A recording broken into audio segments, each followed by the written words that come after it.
course of this year, I have become so frustrated. I have screamed more times than I like to admit.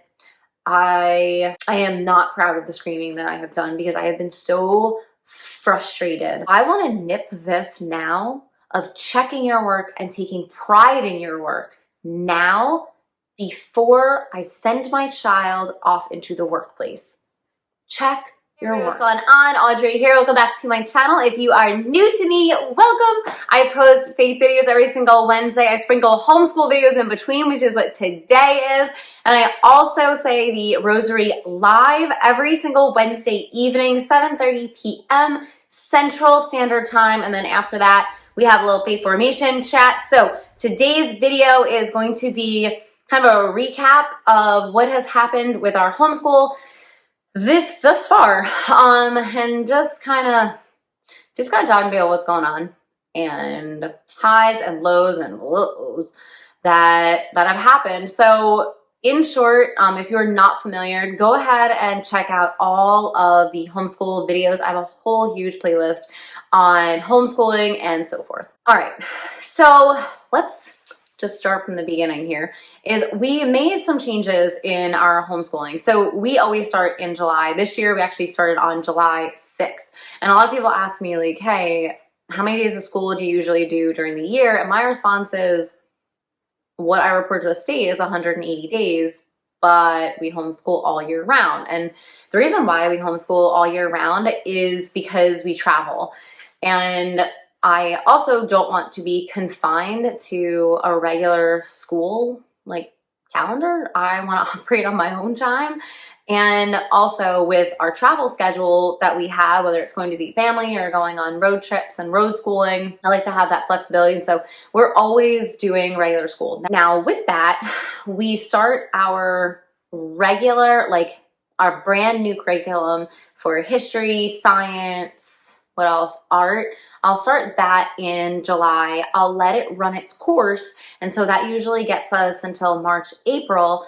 And then for those following months of the end of April, May, and June, I'm still like, I don't stop math. I don't stop math. I don't understand that. Like, math is a skill that you use every day. If you don't use it, you'll lose it. So we do math every single day, like minus weekends. But yeah, so, and then during that 2.5 month period, we'll do some different reading, some supplements so that they don't forget what they've learned and so forth. And then when we travel, I do bring work that corresponds to where we are traveling. So that's kind of how we do our road schooling. So stay tuned for that. I'm going to talk more about that. I've been asked a lot about like, hey, how do you road school? What does that look like?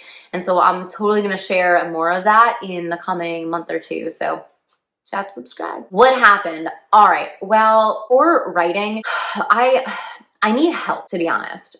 And I've always been scared to ask for help and get help. And one of the ways I've sort of gotten help this year is not necessarily from other teachers by asking or like sending my kids to other co-ops and whatnot.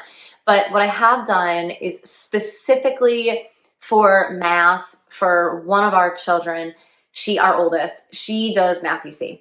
And that has been a huge benefit because what used to happen is I would have to sit there with her, explain the lesson, go over the examples, have her do it and more. But I still have other children. And so then okay, so that was last school year. Halfway through last school year is when we switched to Math UC and then just continued it. And so that's been really great. And she's actually doing extra Math UC. Stay tuned for that in just a few minutes. Another huge help has been using IEW and specifically the Structure and Style. The Structure and Style program that I have gone over before, it's awesome because he's actually teaching. So he's actually teaching the lesson to a classroom. And it's not live, this is pre-recorded, but my oldest can hear what other children are actually writing and she can see if she's on par or not. I actually have the student samples so that I can see. And so again, instead of me teaching this IEW lesson and then having her do it while still having other children, she watches that. I have everything mapped out. I plug it into Homeschool Tracker. She checks it off. She does it. And I am also doing IEW with our middle child. He is in first grade, but he's been doing Bible Heroes. And so it's outlining, writing essays, vocabulary, and all that. It's the precursor to the structure and style. So he's been doing that. So that is something that I have had to step in and do with him. But again, he's in first grade. Like, I can't put him in structure and style just yet. For our youngest for reading, she is doing the IEW PAL program, which is wonderful. We did do it with our middle child to help him to read, and he's a go-getter and self-starter. So he is the easiest child to homeschool, to be honest, because he is so good at math. He's like, Mom, I got it. I'm like, okay. And like, I show him something once, but honestly, I really haven't had to show him much. Like, it's just, as soon as I introduce, I'm like, okay, we're back to this topic. He's like, okay, I got it. Like, wait, you do? Yeah, Mom, I got it. So that's unbelievable. That's just unbelievable. So he does Singapore math. So we have a mixture of Matthew C and Singapore math. And what is the difference, you ask? Matthew C introduces the children to how to do math, depending on what you're doing, multiple ways, because there are multiple ways. And depending upon your learning style, you can pick one that fits you. So it's great. Yeah, it also provides video tutorials and so forth, and manipulatives and all that. So that's really good for our daughter, because once you go through like these little worksheets, it's a constant review. So it's not like you're always making sure that you're mastering a concept. Whereas Singapore, it's like if you missed it back there, you missed it. So that's why it's fine for our son, because he is such a self-starter and he masters things so quickly. And he's like, oh, I'm using this because I learned this and this and this and this. Bro, I am so envious of how you do math and how you learn, because man, wow, he is good. Like, he is really good. Now our youngest, she wants to always compete with him. So it has been really fun this year. Our youngest is 4. She'll be 5 in May. And you wouldn't think it. And I'm not just saying that as like, oh, look at my child. No, she's reading. She wants to do the same math that her brother does, because they're, her older sister is too old, but she's just far enough behind him that it's like, no, I am going to do what he's doing. So she's actually in first grade Singapore math right now. It's like the level 1A that she's doing. And so she has been plowing through her stuff too. Like, no, I'm going to catch up to him. Like, okay, girl, like you can, let's do this. As long as you master it, we're not just going to move on for the sake of moving on. I want to get her reading a lot more as well. Even though she's 4, she wants to do stuff. And especially next year, a lot of things might be changing with our schooling. And so I need and want her to read. I had mentioned about doing the IEW PAL program with her, and that's been okay. Our son, he really took to it. She did okay with it. And my mom has been saying, Audrey, do the McGuffey readers. Audrey, you can do the McGuffey readers. Audrey, when are you gonna start the McGuffey readers? Like, I have a brand new, and that's like old school teaching you how to read. And so finally I opened it, and she is like, when can we go on to the next page? When can we go on to the next page, Mom? And so she's actually reading to me. Like, she's reading stories to me out of the McGuffey reader. So if you have a struggling reader, go back to the basics. Like, get out the McGuffies and use those, because it has all the words that are at the top, and it has like a little picture that's in black and white, so that you just a little prompter. But what I love about it is that it actually has the symbols above the letters to tell you when it's a soft vowel, when it's a hard vowel, when it's a hard consonant. And it also, awesome, which schools are totally lacking in right now, is teaching them syllable spelling. Instead of just memorizing the words, like, memorizing how to spell a word does nothing for you.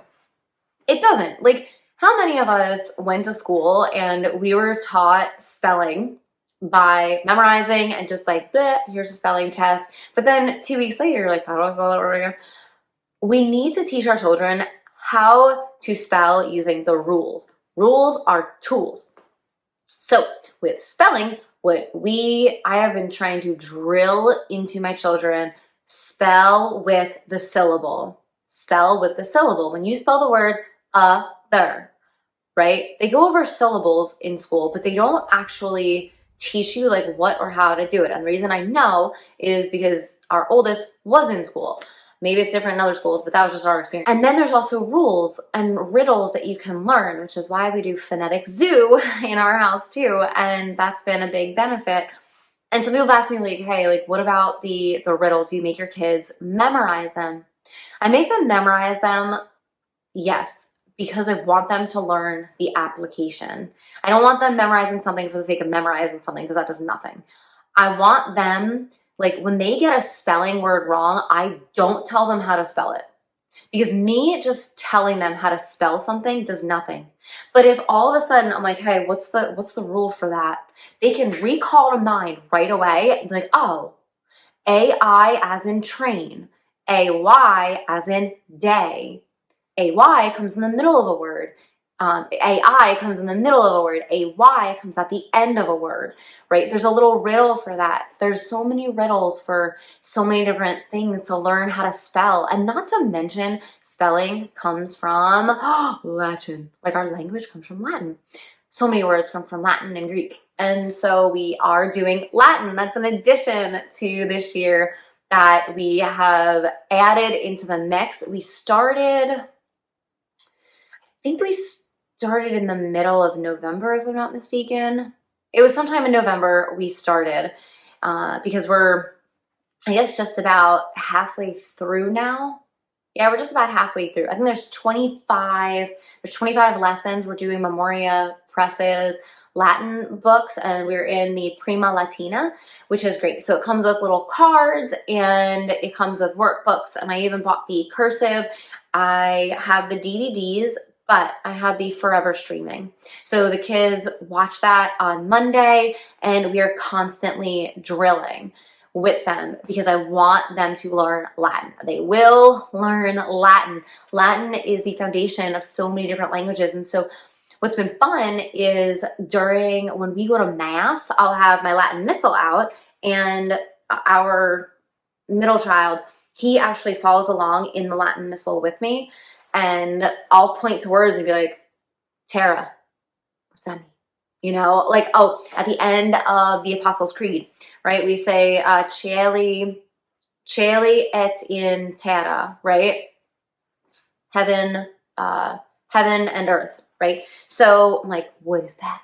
He's like, oh, heaven. I'm like, yes, it is. So anyway, so that has filtered into our Latin mass going.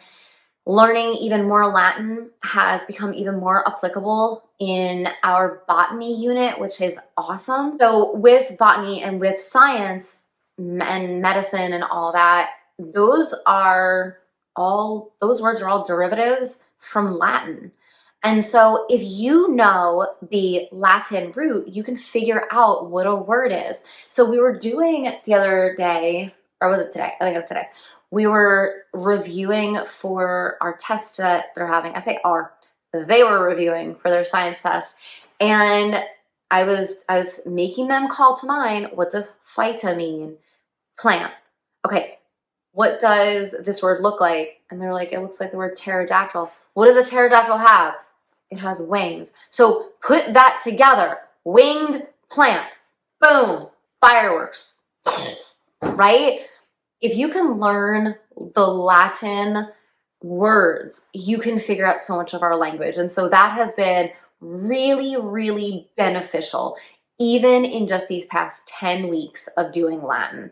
And so we will continue to do that. We will go through all of the courses. They will take the National Latin exam at some point, but Latin is so important, and it's a dead language in the sense that, you know, people don't necessarily converse in it anymore, but it is not dead, because think about how many words that you come across daily.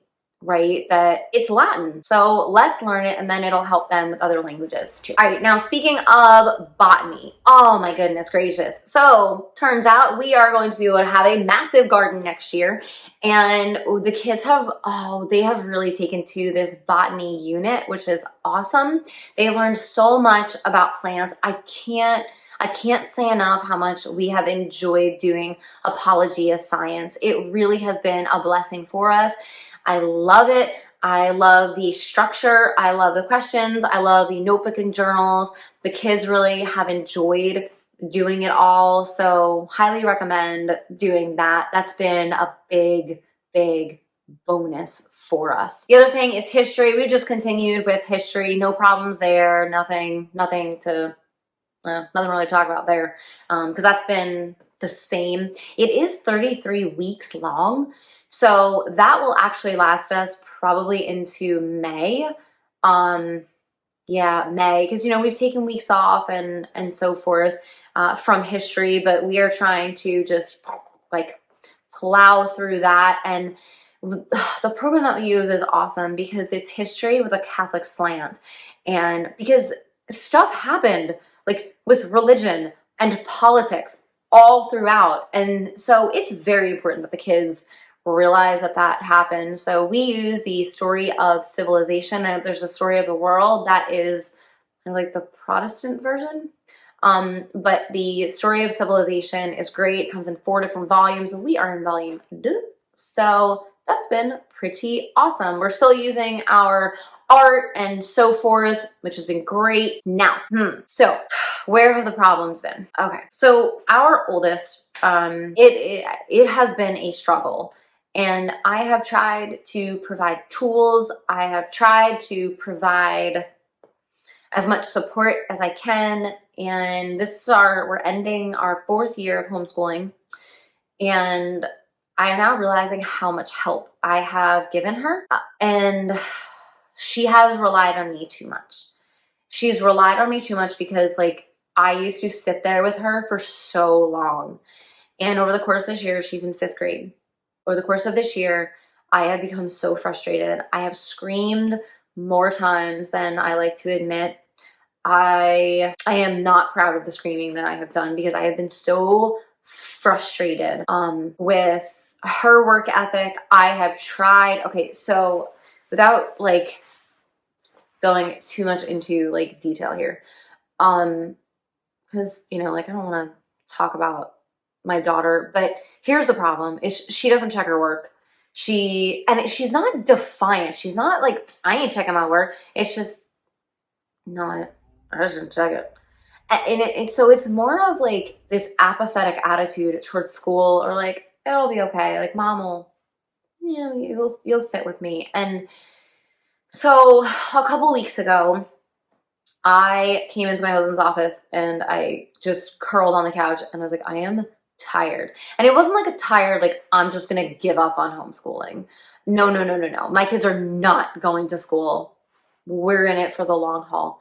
It was, I just don't know what to do because we are having to redo the school day and I'm tired, and my younger children are having to suffer the consequences of that because Mommy, come play. And I'm I am with your older sibling doing school again, redoing school again, because she wouldn't look over her assignments. She wouldn't correct them. She would do her math and rush through it and not check it. Not checking spelling, not taking stuff seriously. And it's she forgot what it's like to be in school. And I do grade them. And I do the yearly tests and stuff like that. So a little frustrating. Okay, so I came in the office, and long story short, my husband came up with a solution, which I love. So I told you our daughter is honest. She will tell you, no, I didn't. And I know when she doesn't check her work. I know when she doesn't. And so she said that she doesn't check her work because she just wants to go outside and play. And my husband reminded her that if she was in school, she would get 15 minutes for recess, and she would have to also get on the bus very early in the morning, and then she would get home till late, and then she'd have homework and this and that. And he said, do you realize you could get your work done like by noon? Maybe have like another subject after that. But you could then have the entire afternoon to go play. But you're choosing to not check your work. And you're just making bad choices.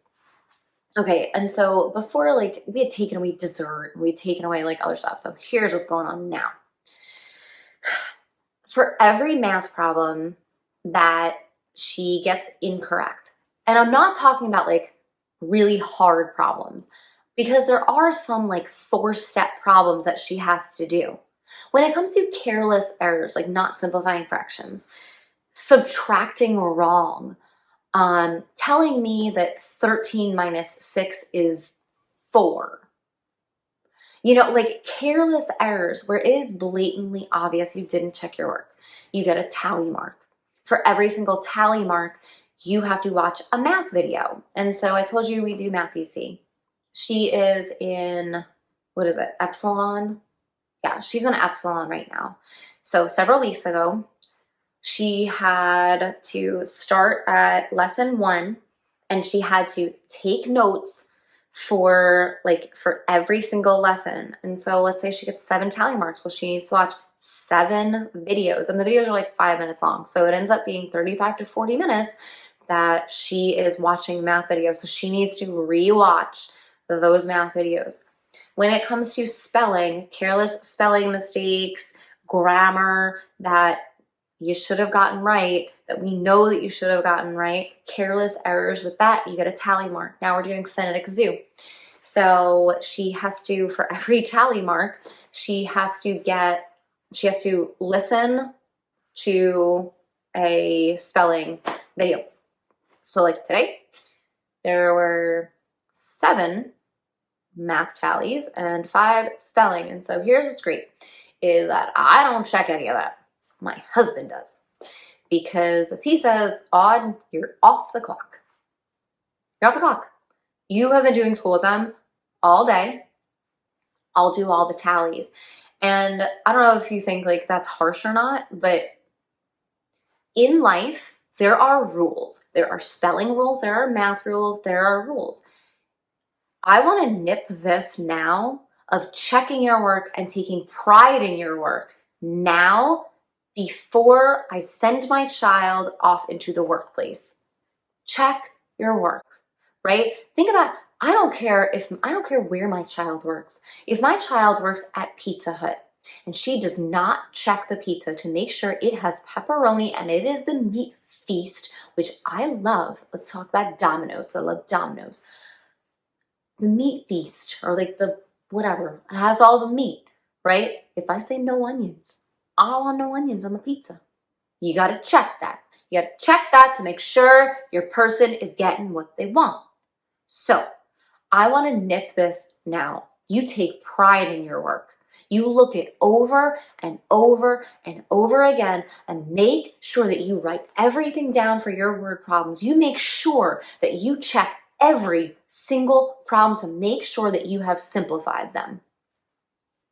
So here we are several weeks later. I say several weeks. This is now the second week.